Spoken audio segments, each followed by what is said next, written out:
Good morning everybody, unless of course you're watching this video in the evening, in that case good evening and you're watching Time Travel TV, and welcome to the English Civil War. Now most don't do that, don't pluck. Most Cavalier generals held dogs with them. Unfortunately, I don't have a dog. This is the closest thing I had. So we've got to pretend that this is a dog. Don't pluck!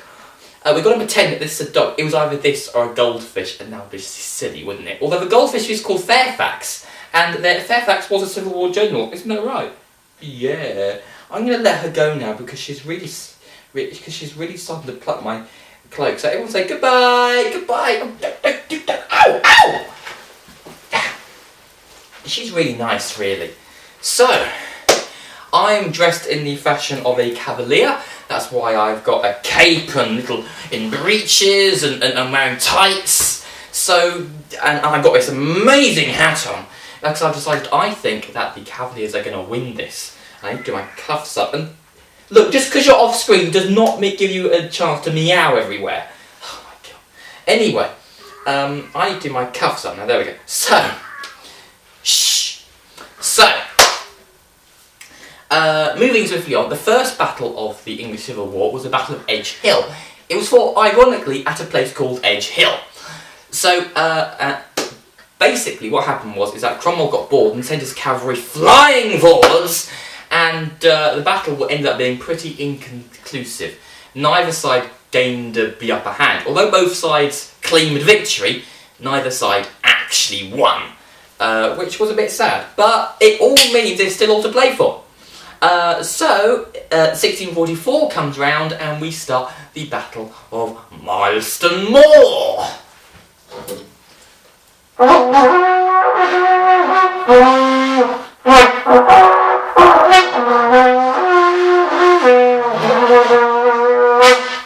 I should do that for a living. Charge! Not nice, not nice, not nice. Not nice. Okay, so that was a pretty conclusive victory for Parliament. So I'm losing rapid faith in the royalist cause, so I'm going to change sides. Hang on a minute. I won't be a sec. Oh, my sleeves got stuck. This is not what you want to happen to you in war. You're changing sides and your sleeve gets stuck.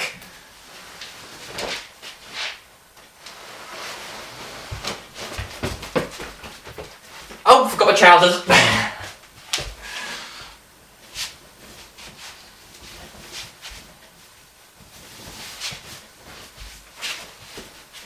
There we go. I am suited and booted to be a member of Parliament now. Ooh-ah, ooh-ah, because I've got to be all like country folk common like, if you know what I mean, because I'm not all royalist rich anymore. So, we've just had the Battle of Marston Moor, and Parliament have this committee meeting and say, now, how can we end up winning this? So they come up with a sneaky idea called the New Model Army, and contrary to popular belief, that is not a airfix model that Oliver Cromwell had for Christmas one year. No, funny enough, here it is. Yeah, look, little models! Look at little faces, yeah! Bang bang! Bang bang! Bang bang! Bang bang! So actually it wasn't too bad at all. Basically they uniformed the army. They gave them all... They did uniform the army, they gave them uniforms physically, but they also made them organised. They gave them better training, better equipment. Funny enough, the uniforms are red, and that's why we have red uniforms now. Scarlet Coach, you know, the guards outside Buckingham Palace.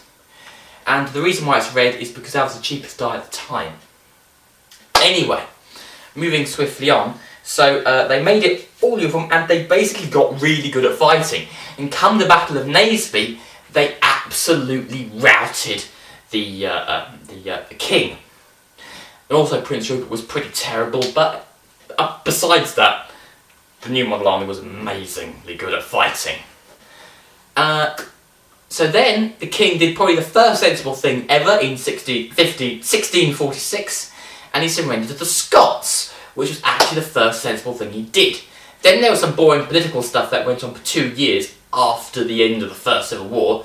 Then the king escapes, king escapes, and we start the Second Civil War. If you didn't like the first one, the second one's really cool.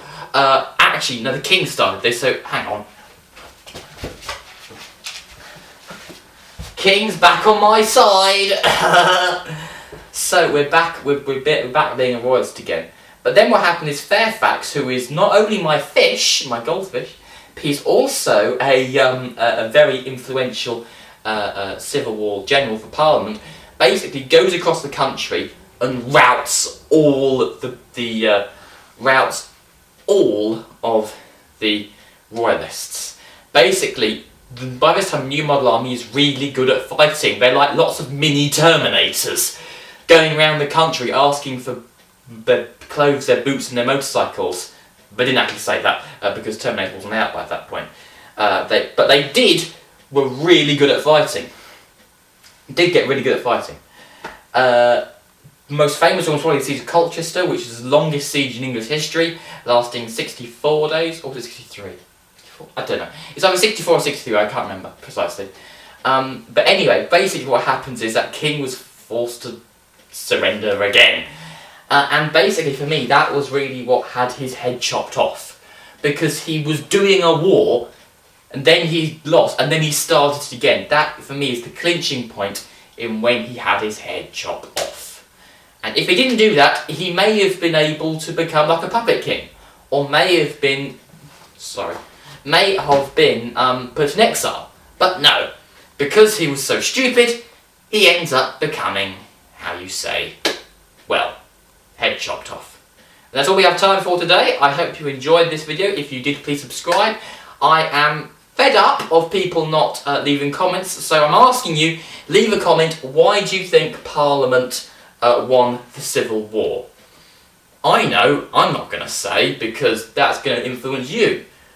But I want you to do some your own research of what you know and what you've learned from this, and say why you think they won.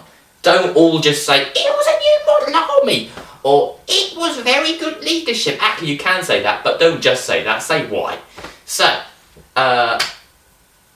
cheerio, I'll see you next time.